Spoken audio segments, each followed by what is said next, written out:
நம்ம பூமி இப்போ இருக்கிறது போல் பூமி உருவாகும் போது இருந்துச்சா? பூமி உருவாகும் போது உயிர்களும் சேர்ந்து உருவாகிச்சா? இந்த மாதிரி பல கேள்விகளை அடுக்கிக்கிட்டே போகலாம். சரி, பூமி உருவாகும் போது பூமி எப்படி இருந்துச்சு? திஸ் இஸ் விண்வெளி நோக்கி பூமியின் கடந்த காலம்.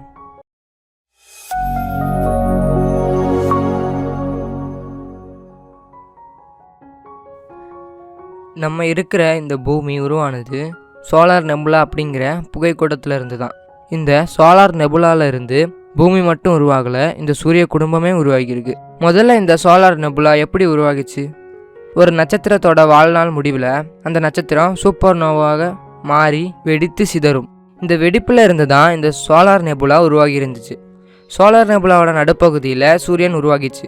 சுமார் 4.5 பில்லியன் ஆண்டுகளுக்கு முன்னாடி இந்த சோலார் நெபுலா மையப்பகுதியை சூரியன் உருவாகி அதுக்கப்புறம் கோள்கள் துணைக்கோளும் உருவாகிருச்சு. அதில் ஒன்று தான் நம்ம பூமி. நம்மளோட பூமியோட வயது 450 கோடி ஆண்டுகள். பூமி ஆரம்ப காலத்தில் சூரியனை மிக வேகமாக சுற்றி வந்திருக்கு. அது எப்படின்னா, சூரியனோட ஈர்ப்பு விசை ரொம்ப அதிகம். ஸோ இதனால் பூமி ரொம்ப ஃபாஸ்ட்டாக சூரியனை சுற்றி இருக்கு. ஸோ அந்த காரணத்தினால பூமியில் எண்ணற்ற விண்கற்கள் மோதி ஒரு பெரிய பாறைக்கோளாக மாறியது. பூமி உருவாகி மிச்சம் இருந்த பொருட்கள் ஒன்றோட ஒன்று மோதி பூமியோட துணைக்கோளான நம்மளோட நிலாவையும் உருவாக்கி இருந்துச்சு. பூமி நிலையான ஒரு இடத்துல தனது சுற்றுவட்ட பாதையை அமைச்சிச்சு. நம்மளோட பெரிய அண்ணனான வியாழன்கோள் பூமியோட சுற்றுவட்ட பாதையை அமைக்கிறது மட்டுமல்லாமல் இந்த சூரிய குடும்பத்தில் இருக்கிற எல்லா கோள்களோட சுற்றுவட்ட பாதையும் அமைக்கிறதுல மிக முக்கிய பங்கு வகிச்சிருக்கு. ஸோ அந்த காரணத்தினால பூமி குளிர ஆரம்பிச்சிச்சு. பூமியோட மேற்பரப்பில் தான் குளிர ஆரம்பிச்சு தவிர பூமியோட உட்பகுதியில் வெப்பம் அதிகமாக தான் இருந்துச்சு. இந்த அதிவெப்பம் அழுத்தத்தை உருவாக்கிச்சு. ஸோ அந்த அழுத்தத்தால் எரிமலைகள் வெடித்து CO2ன்னு சொல்கிற கார்பன் டை ஆக்சைடை வெளிவிட ஆரம்பிச்சிச்சு. இதனால் திடநிலையில் இருந்த தண்ணி உருகி நீராவியாக மாறி வளிமண்டலத்தில் கலந்து பூமியில் மழையாக பொழிஞ்சிச்சு. இந்த நீராவியில் கொஞ்சம் மீத்தேனும் அமோனியாவும் கலந்துருந்துச்சு. ஸோ இந்த மழை நீர் கடல் மற்றும் பெருங்கடல்களை உருவாக்குச்சு. ஆரம்ப காலத்தில் பூமியில் ஆக்சிஜனோட அளவு கொஞ்சம் கம்மியாக தான் இருந்துச்சு. ஸோ இதனால் பூமியோட வளிமண்டலம் இப்போ இருக்கிற மாதிரி இல்லாமல் ரொம்பவும் மெல்லிசாக இருந்துச்சு. இதனால் சூரியனிடமிருந்து வர்ற புற ஊதா கதிர்கள் நேரடியாக நம்ம பூமியில் விழுந்துச்சு.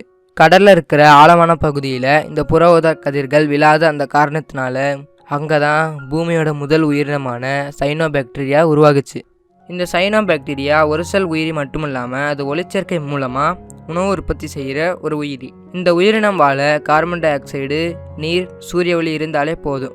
இந்த பூமியில் கார்பன் டை ஆக்சைடோட அளவு எக்கச்சக்கமாக இருந்த அந்த காரணத்தினால இந்த சைனோபாக்டீரியாவோட இனம் பல்கி பெருகுச்சு. இந்த சைனோபாக்டீரியா ஒளிச்சேர்க்கையின் போது கார்பன் டை ஆக்சைடை உள்ளிழுத்து ஆக்சிஜனை வெளிவிட்டுச்சு. இந்த சைனோபாக்டீரியா பரிணாம வளர்ச்சி அடைஞ்சு நீர்வாழ் தாவரமாக மாற்றம் அடைஞ்சிச்சு. அது மட்டும் இல்லாமல் நீர்வாழ் தாவரத்திலிருந்து நிலப்பரப்பு வாழ் தாவரமும் பரிணாமம் அடைஞ்சிச்சு. நிலவாழ் தாவரமும் நீர்வாழ் தாவரமும் கார்பன் டை ஆக்சைடு, மழை நீர், சூரிய ஒளியை வச்சு வாழவும் வளரவும் தொடங்குச்சு. இந்த மாற்றத்தால் பூமியில் இருந்த தாவரங்கள் ஒளிச்சேர்க்கையின் போது கார்பன் டை ஆக்சைடை உள்ளிழுத்து ஆக்சிஜனை வெளிவிட்டுச்சு. அது மட்டும் இல்லாமல் கார்பன் டை ஆக்சைடோட படிமங்கள் கடலில் கரைஞ்சி போச்சு. இதனால் கார்பன் டை ஆக்சைடோட அளவு குறைஞ்சி ஆக்சிஜனோட அளவு அதிகரிக்க ஆரம்பிச்சிச்சு. சூரியனிடமிருந்து வர்ற யூவி ரேஸ் ஆக்சிஜனோட தாக்கத்தால் O3ன்னு சொல்கிற ஓசோன் லேயரை வளிமண்டலத்தில் உருவாக்குச்சு. இந்த ஓசோன் லேயர் அல்ட்ரா வயலட் ரேஸை தடுத்து பூமியில் மேலும் பல்வேறு உயிரினங்கள் தோன்ற காரணமாக அமைஞ்சிச்சு. இந்த ப்ராசஸ் நடந்து முடிக்க 400 கோடி ஆண்டுகள் தேவைப்பட்டுச்சு. இந்த 400 கோடி வருஷத்துக்கு முன்னாடி வெறும் பாறைக்கோளமாக இருந்த நம்ம பூமி உயிர்கோளமாக மாற்றம் அடைஞ்சிச்சு. கடந்த காலத்தில் இந்த உயிர்கள் தோன்ற நிறைய தடைகளை கடந்து வந்திருக்கு. அப்படி நிறைய தடைகளை கடந்து வந்த இந்த உயிர்களே இந்த பூமியை அழிக்க கிளம்பிருச்சு. இப்படி இந்த உயிர்கள்னு சொல்கிற இந்த மனிதன் பூமியை அழிச்சிக்கிட்டு இருந்தா பூமிக்கு கடந்த காலம் மட்டும்தான் இருக்கும். திஸ் இஸ் விண்வெளி நோக்கி. அடுத்த சுவாரஸ்யமான வீடியோவில் சந்திப்போம்.